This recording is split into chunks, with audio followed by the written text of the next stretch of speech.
রান্নার এলপিজি গ্যাসের সংকটের মধ্যেই এবার বড় খবর।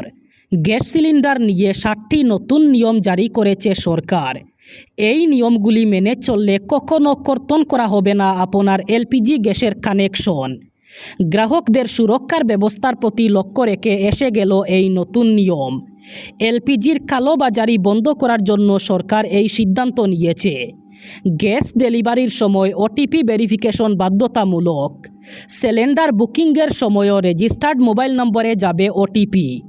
ডেলিভারির সময় গ্রাহককে ওই ওটিপি দিতে হবে।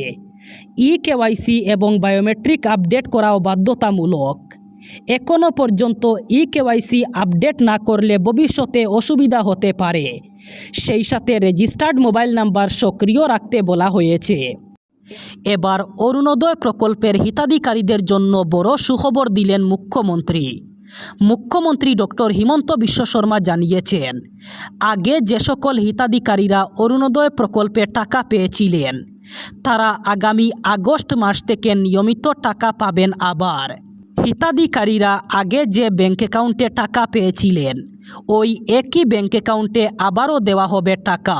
তাই ওই অ্যাকাউন্টটি সক্রিয় করে রাখতে বলেছেন মুখ্যমন্ত্রী ডক্টর হিমন্ত বিশ্ব শর্মা। এবার বাড়তে চলেছে যাতায়াতের খরচ। রাজ্যে বৃদ্ধি পাবে যাত্রীবাহী বাসের ভাড়া। আগামী 1 জুলাই থেকে 70% বৃদ্ধি পাবে বাসের ভাড়া। বাসের ভাড়া ন্যূনতম 20 টাকা নির্ধারণ করা হয়েছে। সদৌ অসম মোটর পরিবহন সংস্থার এই সিদ্ধান্ত। একদিকে পেট্রোল ডিজেলের দাম লাফিয়ে লাফিয়ে বাড়ছে, সেই সাথে এবার যাত্রীবাহী বাস ভাড়াও বেড়ে গিয়েছে। এর জেরে এবার চিন্তায় পড়তে পারেন সাধারণ নিত্যযাত্রীরা।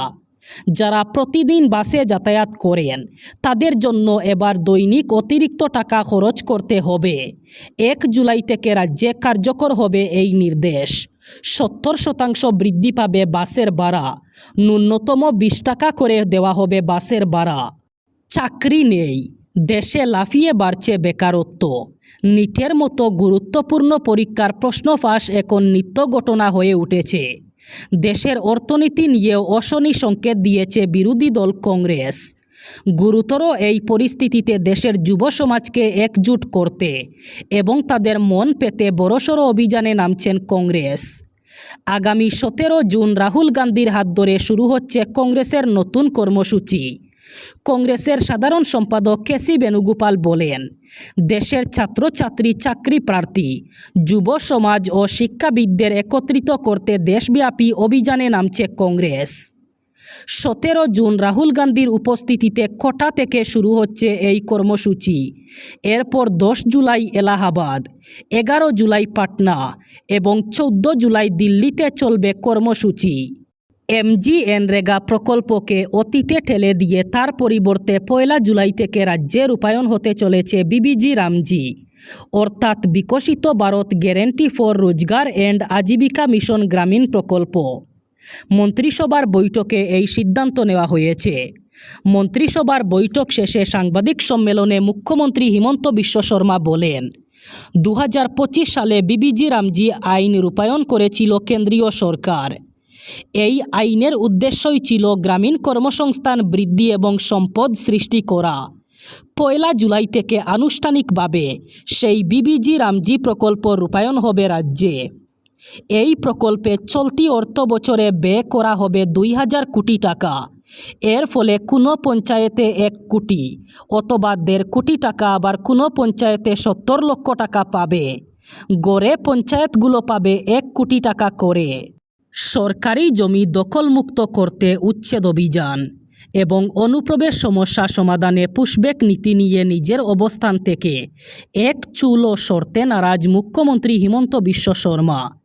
মন্ত্রিসভার বৈঠক শেষে এক সাংবাদিক সম্মেলনে স্পষ্ট ভাষায় মুখ্যমন্ত্রী বলেন, উচ্ছেদ অভিযান এবং পুশব্যাক দুটোই সমানে চলবে। সাংবাদিক সম্মেলনে বিভিন্ন প্রশ্নের উত্তর দিতে গিয়ে মুখ্যমন্ত্রী বলেন, সীমান্ত দিয়ে যদি কেউ অসমে প্রবেশ করার চেষ্টা করে তাহলে তাকে পুশব্যাক করা হবেই। দৈনিক একাধিক ব্যক্তিকে পুশব্যাক করা হচ্ছেও। এছাড়াও বিদেশি শনাক্ত কাউকে পুশব্যাক করার বিশেষ ক্ষমতাও রয়েছে জেলা কমিশনারের হাতে। পুশব্যাক নিয়ে কোনো আপোষ হবে না, এটাই দেশের স্থিতি। বাংলাদেশের অবস্থান কি সেটা তাদের ব্যাপার। মুদ্রা কথা, কোনো অবস্থাতেই বাংলাদেশিদের প্রবেশ করতে দেওয়া হবে না অসমে। আসন্ন লোকগণনায় মাতৃভাষার গড়ে অসমিয়া লিখলেই অনুপ্রবেশকারীদের আমরা অসমিয়া বলে মেনে নেব না। তবে এই রাজ্যের বসবাসকারী প্রকৃত ভারতীয় ব্যক্তি যদি বলে তার মাতৃভাষা অসমিয়া, সেটা ভালো কথা। তবে এক্ষেত্রেও শুধুমাত্র লেখার ক্ষেত্রে অসমিয়া ব্যবহার করলে হবে না, বাড়িতেও ভাষাটি বলতে হবে, আর একই সঙ্গে অসমকে ভালোবাসতে হবে। এমনটাই বললেন মুখ্যমন্ত্রী হিমন্ত বিশ্ব শর্মা। মুখ্যমন্ত্রী জানান, সম্প্রতি কিছু সংগঠন বলেছে ব্রহ্মপুত্রের চর এলাকায় থাকা একাংশ লোকেরা জনগণের মাতৃভাষা অসমিয়া লিখবে। এ নিয়ে বিতর্কিত মন্তব্য করেছেন অসম সাহিত্য সভার প্রতিনিধিরাও। এই প্রসঙ্গে মুখ্যমন্ত্রী বলেন, লোকগণনার সময় কিছু অনুপ্রবেশকারী নিজেদের পরিচয় বদলানোর চেষ্টা করতে পারে এবং সরকার এই বিষয়ে সতর্ক নজর রাখছে। অনুপ্রবেশকারীদের কৌশলের উপর তাদের তীক্ষ্ণ নজর রয়েছে।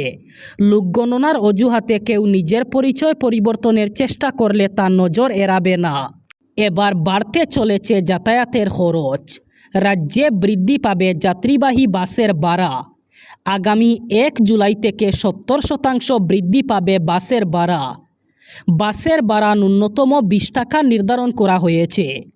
সদৌ অসম মোটর পরিবহন সংস্থার এই সিদ্ধান্ত।